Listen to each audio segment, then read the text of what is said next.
There comes a moment in life, quiet, unannounced, when everything feels strangely distant.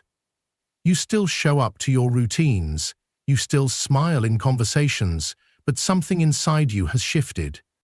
The things that once made you feel alive now feel like echoes.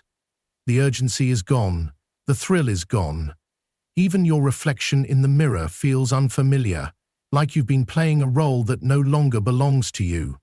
It's subtle, but it's undeniable. And in this space, doubt creeps in. You start asking, am I drifting? Am I falling behind? What is happening to me? Carl Jung would say, this is not a collapse, this is the soul waking up. The beginning of transformation rarely arrives with applause. It comes in the form of restlessness, silence, a strange disconnection from the life you carefully built. But this is not a mistake, this is a signal. Jung believed that the path to wholeness, the path of individuation, doesn't unfold in straight lines. It doesn't speak through logic or loud certainty. It says in paradox, in dreams, in symbols. It speaks in the ache that has no name, the stillness that feels hollow yet sacred, and the pull to step away from what no longer resonates, even if you can't yet see what's next. What you're experiencing isn't confusion, it's initiation, a rite of passage that begins not with answers, but with an unraveling. This is the sacred threshold, the space between the fading old identity and the new self quietly preparing to emerge. And while it may feel like a detour, it's the most direct route to becoming who you truly are. The discomfort, the disorientation, the pull to withdraw are not signs you're broken. They are signs you're aligning. You're being called to a more profound honesty. It is one that no longer depends on titles, applause, or roles to feel real. This phase of life often begins in midlife, when the outer achievements start to feel like empty shells. But this can happen at any age, when you start to ask, is this me? And once that question arises, something irreversible begins, a longing for truth over performance, meaning over motion, depth over distraction. So if your life feels quieter, slower, even lonelier lately, take heart. You are not falling behind. You are falling inward. You are not lost. You are being summoned. This is the journey Carl Jung spoke of, the spiral path back to the self. And while it may not come with instructions, it always comes with signs. You have to learn how to recognize them.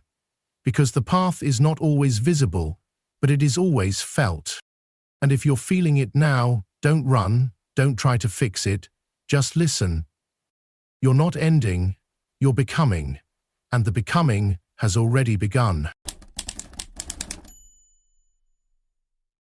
It often begins in the middle of an ordinary day. You're standing in the kitchen, pouring coffee, or driving to work with the same playlist you've heard 100 times. But this time, it hits differently. A wave of pressure builds in your chest. Your breath shortens. Your mind races with unfinished to-do lists and silent worries. And yet, underneath it all is a haunting question you can't ignore anymore. Why does everything feel so heavy when nothing has changed? Take Anna, for example. She's 42, a devoted mother, a high-performing manager, someone everyone relies on. From the outside, her life looks like a success story. But inside, she's unraveling. Every morning she wakes up with a weight she can't name. She moves through her day like an actor hitting the right marks, saying the right lines, smiling at the right moments. But nothing touches her anymore. Her job, once a source of pride, now feels like a script written by someone else. Her marriage runs on autopilot. Her laughter feels borrowed. Even her reflection seems like a stranger wearing her life. No one sees that Anna cries in her car during lunch breaks, not because anything is wrong, but because nothing feels deeply right. She scrolls through her phone at night, searching for anything that might remind her what aliveness feels like. But all she finds is noise. Even joy feels muted. She's not in crisis, she's in transition, but she doesn't know that yet. Carl Jung called this moment enantiodromia, when a life built on one extreme begins to swing toward its opposite. This shift pulls you inward if you've lived your life for others. If you've built yourself around control, this shift invites surrender, and it doesn't arrive with permission. It comes with pressure, a pressure that builds inside your chest and steals your appetite for the familiar. This is not burnout. This is not failure. This is your soul whispering that the story you've been living is too small for the truth of who you are becoming. The life you once built was not wrong, it was just incomplete. It served who you were, but cannot serve who you are becoming. And so your inner world begins to withdraw its energy from the external. What once lit you up now drains you. What once made sense now feels hollow. You may notice yourself questioning everything, your job, partner, friendships, and goals. This questioning is sacred. It is not a sign of collapse. It signals that the scaffolding around your true self is coming undone. You might find yourself more reactive than usual. Small things feel big. Your patience thins. The anxiety that used to sit quietly in the background now rushes to the surface, demanding your attention. You feel overwhelmed and underwhelmed. Too much of the wrong thing and not enough of the right thing.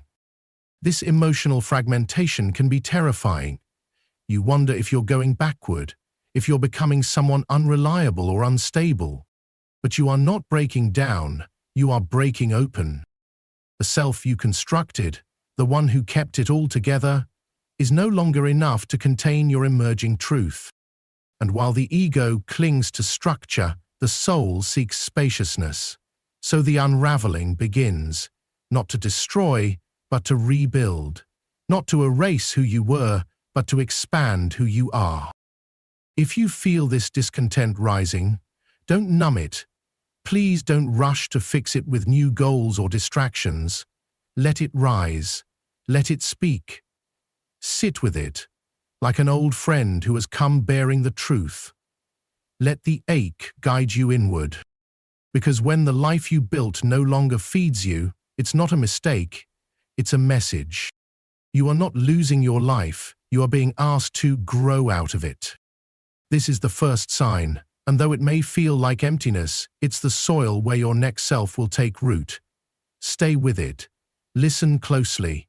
The fire you feel fading wasn't genuine warmth. The warmth is still coming, and this time it will come from within. There may come a day when the person you've spent your whole life becoming suddenly feels like a stranger. You wake up, look in the mirror, and something is missing behind your eyes. Not sleep, not time, but meaning. The titles, the responsibilities, the image you've so carefully protected begin to feel like a weight instead of pride. You've outgrown something, but don't yet know what will take its place. This is not a flaw in your character. This is the quiet collapse of ego, a sacred identity crisis that precedes transformation. Michael is 47. For decades, he was the dependable one, a father, a husband, a provider. He never missed a deadline, he worked overtime, he coached Little League. When his mother got sick, he stepped in. When the bills piled up, he figured it out. He wore his identity like armor, strong, reliable, unshakable. But then, without warning, something shifted. After his youngest left for college and his father passed away in the same year, he felt an emptiness creeping in. At first he called it fatigue, but soon it grew into something larger, a complete detachment from the roles that once defined him. He sat at meetings and felt invisible. Conversations with friends felt rehearsed. Even his voice sounded hollow. One night, while driving home from work, Michael pulled over and wept for reasons he couldn't explain. It wasn't grief for the past. It wasn't fear of the future. It was a strange mourning for the self he no longer believed in. The man who had held everything together for so long no longer felt real. Carl Jung taught that the ego is not the enemy, but it is not the whole story. The ego builds a sense of self, often based on what the world needs from us. Eventually, however, that scaffolding must crack to let the deeper self emerge. When your soul wants to evolve, it will begin to loosen your attachment to the identity you built around survival, expectation, or duty. This ego collapse does not happen loudly. It happens quietly, with questions that haunt you at 3 a.m. It occurs in the silence after applause, in the loneliness that follows praise. It happens when you realize that the life you created has no space for the you that is trying to be born. And when that moment comes, it can feel like death, but it is not. It is a sacred disintegration. You may find yourself acting out of character and saying no when you used to say yes, cancelling plans, and pulling back from people who once defined your world. You may even panic. Who am I without being needed? Who am I without productivity? Who am I without their approval? These questions are not evidence of a breakdown. They are evidence of awakening. The truth is, you've never stopped being you. You've only stopped abandoning yourself for the sake of the mask. This unraveling may be terrifying. You might grieve the person you were. But beneath that grief is a quiet, luminous truth. You are finally becoming the person you were before the world told you who to be. That clarity doesn't come all at once. It comes in fragments. It comes in tears you can't explain, and long walks where your thoughts dissolve into stillness. It comes when you begin to choose peace over performance. The roles you've outgrown are not wasted years, they were sacred chapters, but they are no longer the whole story. Healing begins when you stop forcing yourself to fit into a version of life that no longer fits your soul. You don't have to burn it all down. You have to stop pretending that it nourishes you. Don't run if you feel this stirring, or think your old identity softens. Don't run. Let it fall. Let the applause fade. Let the masks rest. You are not disappearing. You are shedding. And beneath what is falling away, a more profound truth is rising. One that doesn't need performance to feel worthy. One that doesn't need titles to feel whole. One that finally feels like home. It can feel unclear at first, how the world begins to lose its color, even when your eyes are wide open. You go to the same job, sit at the same table, and talk to the same people, but the energy has changed. Or more truthfully, you have changed. What once felt meaningful now feels mechanical. You smile, but it doesn't quite reach your eyes. You laugh, but the sound feels borrowed, and for the first time in a long time, you wonder if you're living in a life that no longer reflects the person you're becoming. This realization crept in slowly for Dana, a 39-year-old elementary school teacher. She had always loved her students, her routines, and her neatly arranged classroom filled with art and alphabet letters. She was admired for her kindness and praised for her patience. But after going through a season of deep inner healing, through therapy, journaling, and reconnecting with her creative passions, something began to shift. The stories she read to children started feeling shallow. The teacher's lounge conversations felt distant. Even friendships she'd held dear now felt out of rhythm. She wasn't angry or bitter. She was not the same. The misalignment didn't happen overnight. It showed up in small, undeniable ways. A desire to spend more time alone, a disinterest in small talk, an urge to write poetry instead of lesson plans. She still loved her students, but something more profound was calling her. At first, she tried to push it down, assuming she was tired. But the more she ignored the feeling, the heavier it became. Eventually, she realized it wasn't burnout, it was evolution. Carl Jung spoke of the symbolic fracture that occurs when the unconscious begins to emerge. The outer world, once a mirror, starts to distort. The reality around you no longer holds your reflection. It feels like you're watching your life from behind glass, present but not fully here. This dissonance is not dysfunction. It is the soul's way of making space for truth. The world no longer feels like it fits because you are no longer trying to fit into it. And that is a decisive, life-affirming shift. When you notice this disconnect, it's easy to question yourself. Am I becoming too sensitive? Am I withdrawing? Am I giving up on everything? But these questions often come from the ego's fear of change. In truth, you're not disconnecting from life. You're reconnecting with your life. You're starting to see through the roles, the expectations, and the performances that once kept you on autopilot. You're starting to notice what feels real and what feels rehearsed. You're beginning to understand that truth isn't always loud. Sometimes it arrives as quiet clarity in a noisy room. This is the moment when healing begins to bear fruit. You start choosing authenticity over comfort, silence over surface-level chatter, which means over maintenance. You realize you no longer want to fit in, where your soul feels unsafe. That realization doesn't make you selfish. It makes you whole. Dana eventually made a choice. She didn't quit everything overnight. Instead, she started a blog on the side, sharing stories of emotional resilience, creativity, and her transformation. Her evenings became sacred time for writing and solitude. She didn't abandon her life. She reoriented it. And as she followed her resonance, her world slowly began to reflect her again. She met new friends, like-minded souls on similar paths. She brought more presence into her classroom, reading stories with deeper themes and inviting her students to explore their creativity. She stopped performing and started living from a place of truth. You can do the same.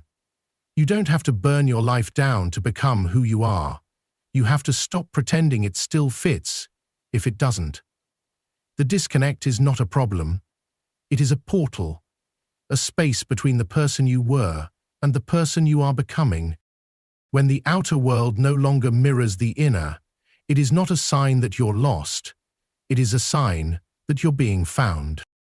So, if you feel out of sync, misaligned, or invisible in your current life, listen to that feeling. Don't numb it. Don't shrink for the sake of harmony. Let it guide you. Let it show you what is ready to be released and what is waiting to be born. Because behind the veil of misalignment, your soul is quietly building a life that finally reflects the truth of who you are. It often begins with a whisper you've ignored for years, not because you didn't hear it, but because it didn't come dressed in logic. It was too quiet, strange, and soft to make sense in a world that values certainty. But now, after everything you've unlearned, that whisper is growing louder. You feel it subtly. A hesitation before saying yes, a pull to take the longer way home, a feeling in your gut that defies explanation. This is the moment when your inner compass starts to wake up, and for the first time you don't dismiss it. You listen. Elena, a 45-year-old business consultant, was once all structure. Her life was built on calendars, spreadsheets, and perfect presentations. She succeeded because she was organized, logical, and always in control. But something shifted after a meditation retreat she almost cancelled.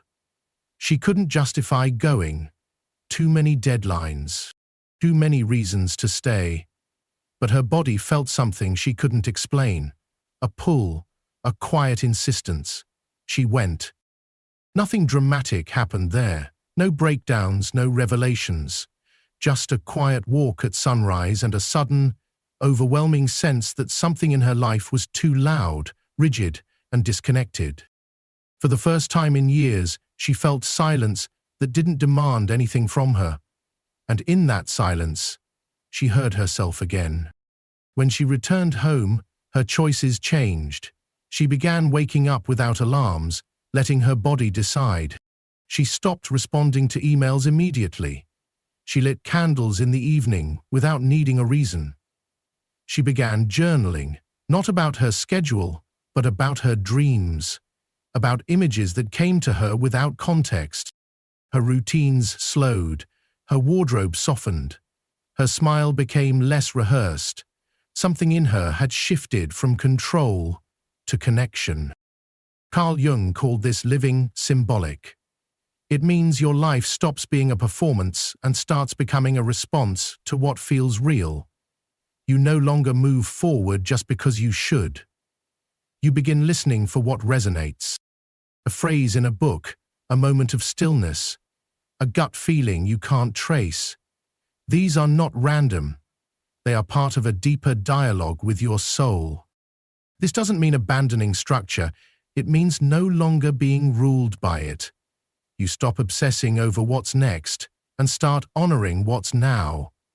You realize your body holds wisdom your mind can't always explain. You walk slower, you breathe deeper, you find meaning in places you used to rush past. Your intuition becomes your new GPS, not flawless, but deeply aligned. Eleanor didn't overhaul her entire life. She began with one decision: to trust her instincts. Over time, she scaled back her hours. She started hosting creative workshops for women who were tired of living in their heads like her. She didn't have a 5-year plan, but she had something more powerful: a sense of peace. She was no longer achieving approval. She was living for the truth. And you can too. Start with what stirs you.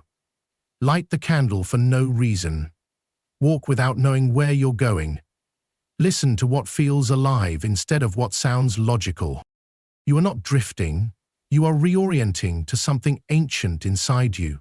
Something that doesn't speak in deadlines but in direction. Something that doesn't beg for validation but quietly knows. The world may never applaud these choices, but your soul will. Every time you trust what cannot be explained, you take another step toward a life that belongs to you. Let intuition lead. It already knows the way. Sometimes the deepest turning point does not come with fireworks.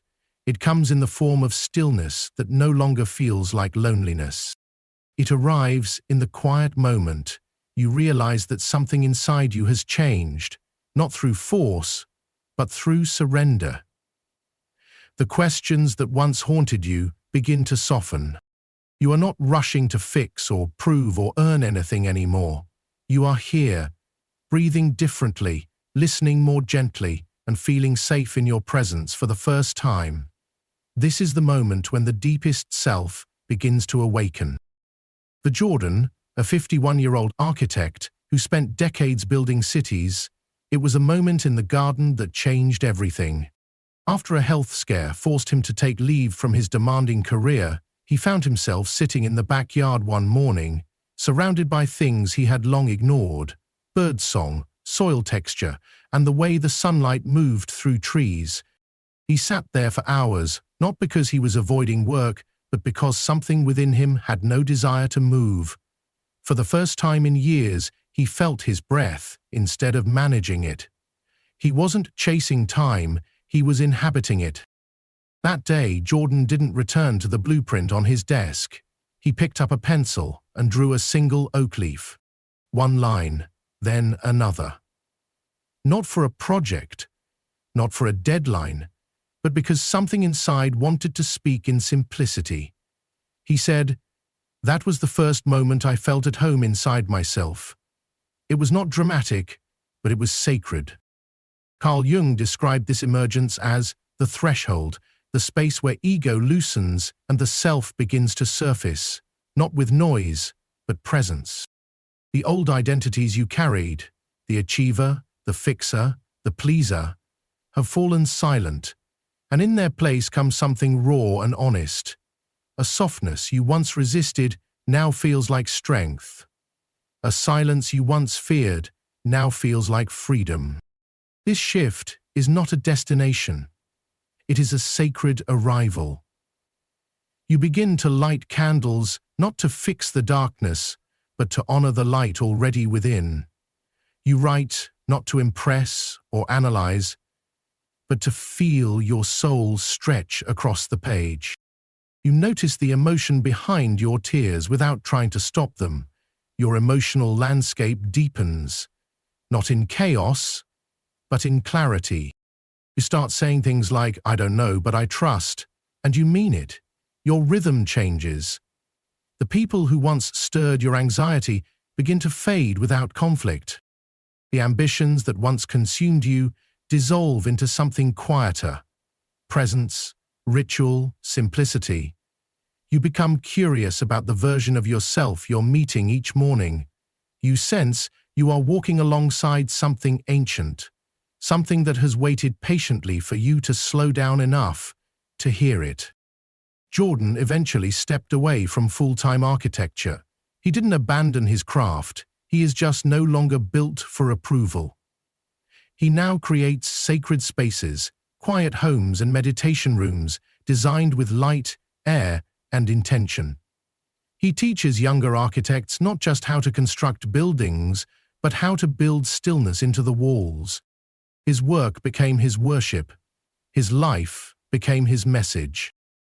This is what happens when the new self begins to rise. You stop performing healing and begin embodying it. You stop searching for peace and start feeling it in your bones. You no longer crave clarity as a way to control. You begin to embrace mystery as a way to belong. If you felt this shift, this deep, unexplainable softening, honor it. Don't rush it. Don't ask it to make sense. Just let it breathe through you. Let it guide you. Let it change you.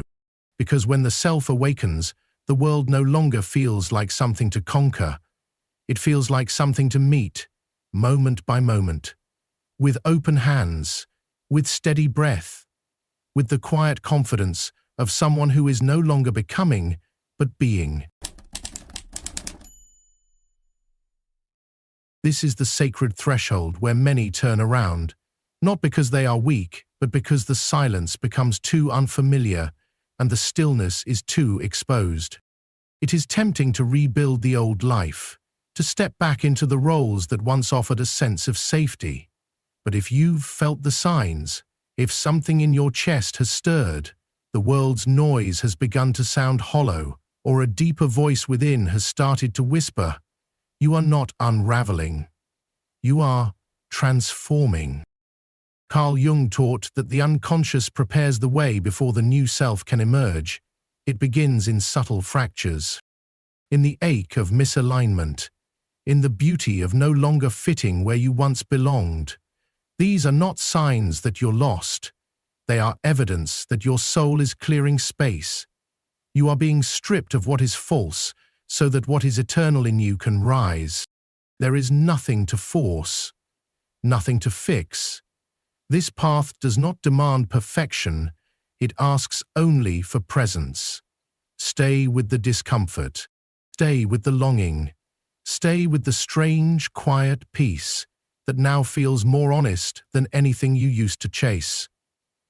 Your only task now is to keep choosing what feels true.